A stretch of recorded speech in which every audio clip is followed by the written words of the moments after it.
যুক্তরাজ্যে এক কুখ্যাত শিশু নিপীড়ক তিনজন কিশোরীকে ব্ল্যাকমেল করে ধর্ষণ করে। এই অপরাধে এবার তাকে আদালতে বিচারের মুখোমুখি করে 18 বছর 6 মাসের জন্য কারাদণ্ড দেওয়া হয়েছে। অভিযুক্ত ব্রিক্সটনের ক্লোমস হাউসের বাসিন্দা আবদুল্লাহ 12 বছর বয়সী একটি মেয়ের কাছ থেকে তার নগ্ন ছবি কিনে নেয়। এরপর সেই ছবি তার বন্ধুদেরকে দেখানোর কথা বলে ব্ল্যাকমেল করে ধর্ষণ করে। কোনো ধরনের প্রোটেকশন ব্যবহার না করায় মেয়েটি শেষ পর্যন্ত প্রেগনেন্ট হয়ে যায়। আবদুল্লাহ বিভিন্ন সময় এভাবে আরও মেয়েকে ব্ল্যাকমেল করে ধর্ষণ করেছে। এই মেয়েদের সে প্রথমে ওয়েস্টফিল্ডে কেনাকাটা করার অফার দেয়। এরপর তাদের কিছু অশ্লীল ছবির বিনিময়ে তাদেরকে টাকা দেয়। পরে তাদের এসব অশ্লীল ছবি ইন্টারনেটে ফাঁস করার হুমকি দিয়ে তাদেরকে ধর্ষণ করে আবদুল্লাহ। ইনার লন্ডন ক্রাউন কোর্টের শুনানিতে সব তথ্য উঠে এসেছে। জানা গেছে 34 বছর বয়সী আবদুল্লাহ কিশোরী মেয়েদের প্রতি বিকৃত এবং যৌনতাপূর্ণ দৃষ্টিভঙ্গি ধারণ করে।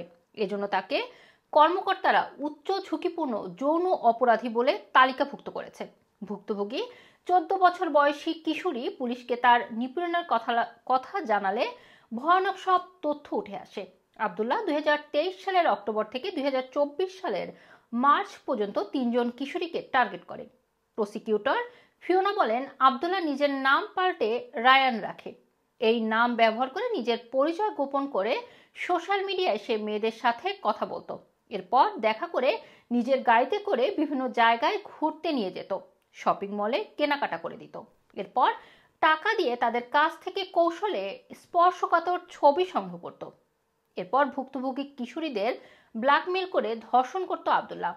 তার এমন অপরাধে ভুক্তভোগী মেয়েদের প্রত্যেকের তার যে অপরাধে ভুক্তভোগী যারা হয়েছেন তাদের প্রত্যেকের বয়স 12 থেকে 14 বছর। এদিকে তার লালসার শিকার একটি গর্ভবতী হয়ে যায় একজন মেয়ে। পরে মেয়েটির গর্ভপাত করানো হয়। ভুক্তভোগী মেয়েটি এখনো সেই ট্রমা কাটিয়ে উঠতে পারেনি। অপরাধী আবদুল্লাহ ইনার লন্ডন ক্রাউন কোর্টে শুনানিতে তার সব অপরাধ স্বীকার করেছে।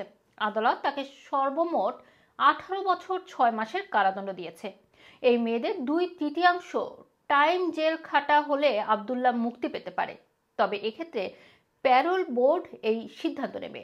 রুমানা রাখি, রানা টিভি, লন্ডন।